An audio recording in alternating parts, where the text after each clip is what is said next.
Hey, what's up everybody? It's Jason. Welcome back to the channel. I hope you're doing well, and better late than never, I guess. It took me a while, but I finally finished watching it, so let's go ahead and talk about The Queen's Gambit. So The Queen's Gambit is a miniseries created by Scott Frank and Allan Scott. It was actually adapted from a book of the same name by an author named Walter Tevis, and just fun fact, that book is actually available to download for free from Audible right now. Definitely not a promotion. I only have like 19 subscribers or something in this channel, just throwing it out there. So the series follows the story of a young girl named Elizabeth Harmon, who's played by Anya Taylor-Joy. Harmon is actually orphaned at a very young age, but is quickly discovered to be a child chess prodigy. But as she gets older, her genius starts to cost her her personal life and a bit of her mental stability as she continues to get fame for being not only a prodigy of a chess player, but a female prodigy of a chess player. So the first place I want to start is the powerhouse performance that Anya Taylor-Joy gives in this series. I mean, I always thought her career was one to watch out for when I saw The Witch and Split, but this, even without seeing her entire resume as an actress, I could probably say hands down is her best performance. So after watching the entire series, I am of the opinion that in order to really have sold this performance the way that Joy did, there were a couple of things that she needed to balance as a character of Elizabeth Harmon. There's just the fierceness she has as a competitor of chess and a prodigy of chess. B, the frustration that she can also experience as a genius who doesn't understand something, a genius who loses, whatever it may be. And C, or is it third? Either way, lastly, we'll say there's a kind of, I guess you could call it an emotional fragility that she has to put on display. It's not often throughout the series. It's more reserved, I guess, for aspects and views of her personal life as Elizabeth Harmon. But without selling all three of those aspects and without balancing them extremely well, I do not think that the character of Elizabeth Harmon would have come across the way that she did. And of course, that's just high praise. That's high praise! For Anya Taylor-Joy's performance. There was one other thing that really sold me on the character of Elizabeth Harmon, and it's almost these little mannerisms that she develops as Elizabeth Harmon. I haven't read the book myself, so I don't know if these are kind of explicitly written in there.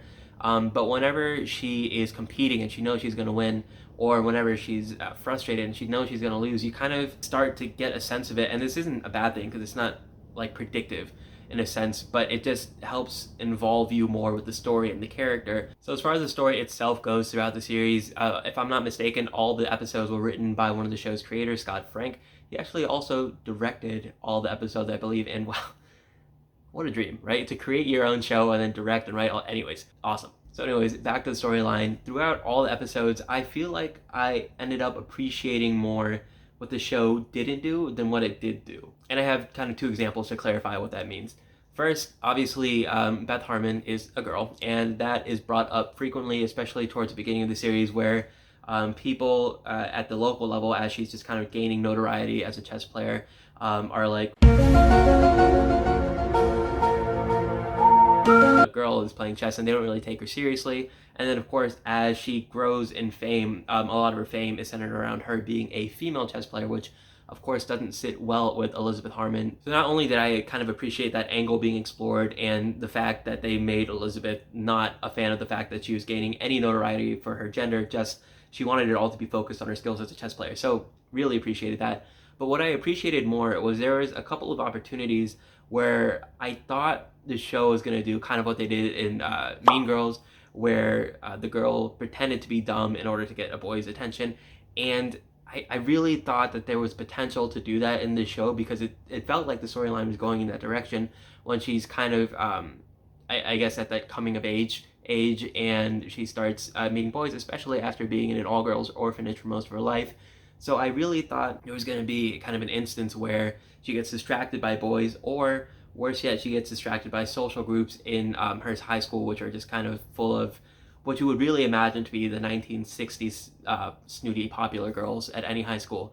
So I really thought there was a chance that she would get kind of trapped into that and then leave her skills in chess behind or make herself less of what she actually is to impress people. But thankfully, and I hope this isn't really a spoiler, but I'll call this a meta spoiler.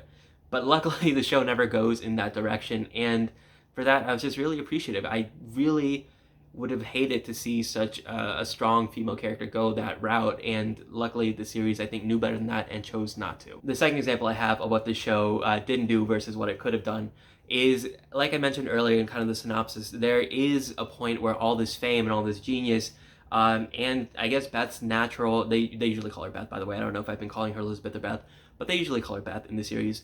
But there is a point where Beth's genius and her arrogance and her hunger for winning starts to take over, and coupled with a few personal life tragedies, everything starts to boil and come to a head at some point. And what I really appreciated about that was all the elements I just mentioned. They're kind of sprinkled throughout the series, and it's not like she has a downward spiral after every single wrong thing that happens or every loss, whatever it may be. She starts to slowly just kind of, it's like pent up anger. And I was so relieved by that, because the last thing you'd want to do is overuse an actress like Anya Taylor-Joy and have her like give that, you know, Oscar Beatty performance at every single chance that she can get.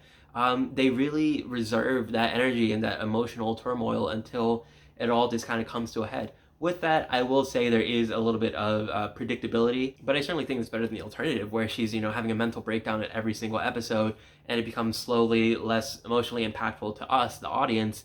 Rather, this way, it although you can kind of see it coming, it's so much more, I think, fulfilling as a series to get to that point. I also thought that the direction throughout this entire series was really strong. Like I said, I'm pretty sure that almost all the episodes in this miniseries were directed by one of the show's creators, Scott Frank, and I think he did a fantastic job. A majority of this, or actually all of it, all of the series takes place throughout the 1960s, so there is the challenge of, you know, recreating period pieces, cars, buildings, whatever it may be. But what I thought was more impressive, and I think what was more alluring to an audience, was the way that Scott was able to direct to kind of give us perspective into what Beth sees when she's playing chess. I want to be careful here because it can kind of get into spoiler territory, and I apologize if my earlier compliments to the show were a little bit vague, especially about her downfall. I just don't want to, you know, flirt with any chance of spoiling the series for you, because I really do think it's worth a watch. But anyways, throughout the show, you kind of see how Beth visualizes the chessboard and chess pieces. Obviously, she can kind of memorize everything, and she has a way of predicting moves and trying to try out which pieces can move where. It's obviously just very much out of my realm because I don't play chess. I'm more of a checkers guy myself. But it at least, again, gives us that kind of accessibility to the character that we wouldn't have otherwise been able to get without that direction. As far as negatives go for the series, I did have two. They're not huge, and I don't think they detract from the overall experience of The Queen's Gambit, but here we go anyways. So the first issue I kind of had with the series is a storyline that we follow with a young Beth Harmon, who's not played by Anya Taylor-Joy, but I actually don't know the actress who plays young Beth, but she also did such an incredible job. One of the first episodes focuses almost entirely on her performance, and I mean, I don't think she could have done it better. But anyways, the storyline follows young Beth and her biological mother throughout the series, and we really only get very short sequences throughout the series of them together, and it tries to explain the backstory, and it's set up in such a way that it felt like there was a promise made at the very first episode of the series that was, you know, supposed to be answered and give a little bit more depth and flesh out Beth's character a little bit more, seeing kind of how she interacted and grew up with her biological mother. And again, forgive me if I'm being vague, I really don't want to get into spoiler territory, but essentially I don't think that that promise was fulfilled. I didn't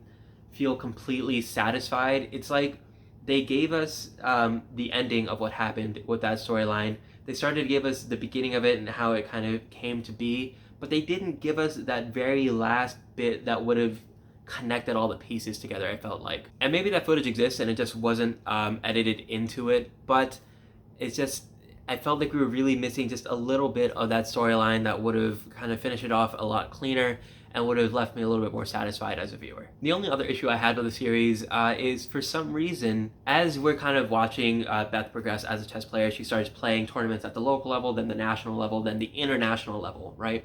And at the end of the series, of course, we reach the international level. A big thing is that she plays against the Russians, of course, the evil Soviet Russians. And of course, that is when it's supposed to be at its highest stakes, and it's supposed to be, the tension is supposed to be nail-biting, you're at the edge of your seat, all that stuff.